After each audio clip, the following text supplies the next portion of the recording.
Assalamualaikum warahmatullahi wabarakatuh. Nama saya Datu Garindra Adlhak Bayu Haji. Di sini saya akan menyampaikan contoh kesalahan pemerintah yang didasarkan pada kebijakan atau perbuatan pemerintah disertai dasar hukumnya yang dapat diproses secara PT-UN, pidana maupun perdata. Yang pertama, saya akan menyampaikan kebijakan pemerintah yang dapat digugat di PT-UN. Contoh konkretnya, kebijakan Anies Baswedan yang mengeruk sebagian Kali Mampang dan tidak melakukan penurapan. Kebijakan tersebut bertentangan dengan pasal 147 ayat 3, huruf A dan huruf C, Perda DKI Jakarta nomor 1 tahun 2012 tentang Rencana Tata Ruang Wilayah tahun 2030. Telah menyatakan bahwa rencana pengembangan prasarana pengendalian daya rusak air di Kota Administrasi Jakarta Selatan dilaksanakan berdasarkan arahan antara lain berupa pembangunan dan peningkatan kapasitas saluran drainase untuk mengatasi genangan air di Kecamatan Mampang dan dilaksanakannya normalisasi Kali Mampang.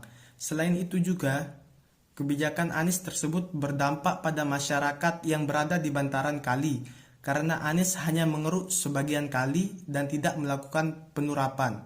Hal tersebut dapat berpotensi banjir karena tidak ada upaya untuk menahannya.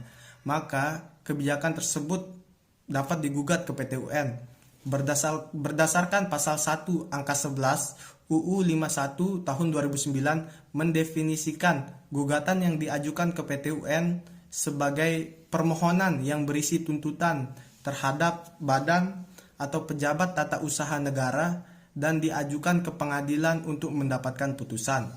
Lalu, dari hasil gugatan tersebut, majelis hakim mengeluarkan putusan yang berisi bahwa Anies harus menyelesaikan pengurukan secara menyeluruh dan melakukan penurapan.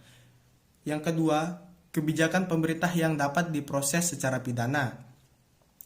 Contohnya, kebijakan pemerintah dalam hal pembuatan fasilitas umum yang dimana dananya sudah pasti dan jelas. Namun, setelah jadi dan diperiksa, ternyata fasilitas tersebut tidak memenuhi standar kelayakan, serta jumlah anggaran yang digunakan tidak sesuai. Maka, pejabat pembuat komitmen tersebut dapat diproses secara pidana, karena terindikasi melakukan penyalahgunaan wewenang dan terindikasi memperkaya diri sendiri. Hal tersebut dapat diproses pidana.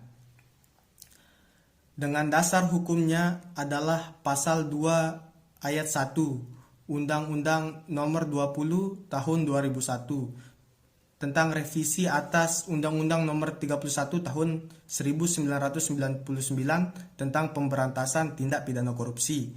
Yang terakhir, kebijakan pemerintah yang dapat digugat perdata. Contohnya, pemerintah membuat kebijakan untuk melakukan perjanjian dengan pihak swasta. Namun, dalam perjalanannya pemerintah melakukan wan prestasi, maka perbuatan pemerintah tersebut dapat diproses secara perdata dengan dasar hukum pasal 1238 KUH Perdata tentang wan prestasi. Sekian dari saya, Datu Garindra Adlhak Bayu Haji. Wassalamualaikum warahmatullahi wabarakatuh.